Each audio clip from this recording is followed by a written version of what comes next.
నేర నియంత్రణ, నేరస్తుల గుర్తింపులో సీసీ కెమెరాల పాత్ర ప్రముఖంగా ఉంటుందని కళ్యాణదుర్గం డీఎస్పీ రవిబాబు అన్నారు. సోమవారం సాయంత్రం రాయదుర్గం అర్బన్ పోలీస్ స్టేషన్లో సిఐ జయనాయక్ ఆధ్వర్యంలో పట్టణంలోని all merchant association, gold, garments, car drivers తదితర అసోసియేషన్ల నాయకులు, సభ్యులతో ఆయన ప్రత్యేక సమావేశం నిర్వహించారు. ఈ సమావేశంలో డీఎస్పీ మాట్లాడుతూ పట్టణంలో వ్యాపార సముదాయాలు, కూడళ్లలో సీసీ కెమెరాలు ఏర్పాటు చేసుకోవాల్సిన ఆవశ్యకత గురించి వివరించారు. పట్టణంలో విస్తృతంగా సీసీ కెమెరాల ఏర్పాటు కోసం పోలీసు వారితో అందరూ సహకరించాలని విజ్ఞప్తి చేశారు. రీసెంట్గా ఒక 3-4 ఇన్సిడెంట్స్ అట్లే జరిగినాయి. మనకు డిసెంబర్లో జరిగిన కొల్లప్ప అనే అతని మర్డర్ ఇక్కడే జరిగింది, గౌడా కాలనీలో. ఆ గౌడా కాలనీలో చంపేసినప్పుడు కూడా టెక్నికల్ ఎవిడెన్సే పనికొచ్చింది. ఏమేమంటే CCTV footages, mobile phone tracking, అలాగే అతను పెట్టిన ఒక ఇన్స్టాగ్రామ్లో పెట్టిన పోస్ట్, దాంతోనే డిటెక్ట్ చేసాం.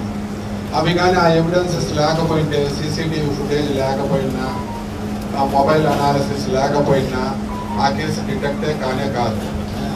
అలాగే ఒక వారం అప్పుడు సొల్లాపురంలో ఒక దొంగతనం జరిగింది. అంత పేపర్లో కూడా వచ్చింది. 15 లక్షలు దొంగతనం, గుడి డబ్బులు. అంతా ఒక వారంలో డిటెక్ట్ అయింది. ఒకే ఒక వారమే. దాంట్లో డిటెక్ట్ చేయడంలో దీంట్లో కూడా టెక్నికల్ పాత్రే చాలా ఎక్కువ ఉంది. దాంట్లో కూడా సీసీటీవీ ఫుటేజ్ వచ్చింది, ఫింగర్ ప్రింట్స్ వచ్చింది, మళ్ళా మొబైల్ ఫోన్ ట్రాకింగ్.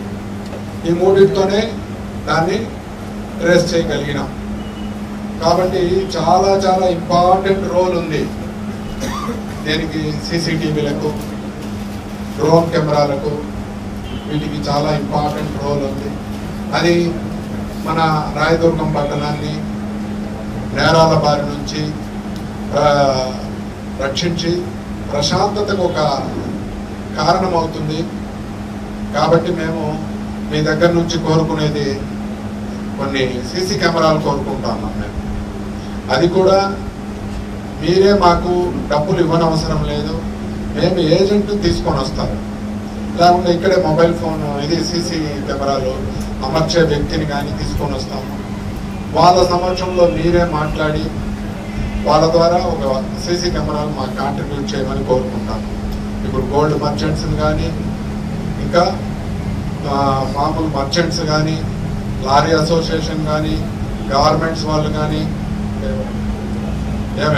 మీరందరూ కొద్దిగా మాకు కాంట్రిబ్యూట్ చేసి వీటిని అందించాలని కోరుకుంటాను.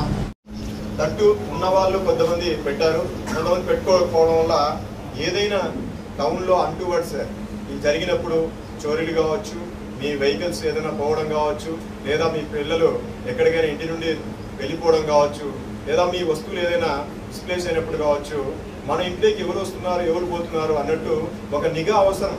ఆ నిఘా ఉంటే మన వస్తువును మనము తిరిగి తెచ్చుకోవడానికి వీలవుతుంది. కనుక దాంట్లో భాగంగా ఈరోజు మీ అందరి ఆ కాంట్రిబ్యూషన్ అవసరం అని చెప్పేసి తెలియజేయడానికి. కాబట్టి కొంత మా సంఘాల వాళ్ళు కూడా కలవాలంటే కొంచెం కష్టమవుతుంది. ఉగాది పండుగ అయినాక మన అన్ని సంఘాల వాళ్ళతో మీటింగ్ ఏర్పాటు చేసుకొని వారి అభిప్రాయం మేరకు మా సహాయం చేయగలమని నేను కోరుకుంటున్నాను. ఇంతకుముందు కాంట్రిబ్యూట్ చేశాము, మళ్ళీ ఇప్పుడు ఆవశ్యకత ఉంది కాబట్టి మా అసోసియేషన్లో చర్చించి త్వరితగతిన సాధారణకి సహాయ సహకారం అందిస్తామని సభాముఖంగా తెలియజేస్తున్నాను. Thanks for watching this video. ఈ వీడియో మీకు నచ్చినట్లయితే లైక్ చేయండి, షేర్ చేయండి, సబ్స్క్రైబ్ చేసుకోండి. మన రాయదుర్గం ఆర్డీజీ న్యూస్. మా లేటెస్ట్ న్యూస్ అప్డేట్స్ కోసం నోటిఫికేషన్లు రావడానికి బెల్ బటన్ని యాక్టివేషన్ చేసుకోండి.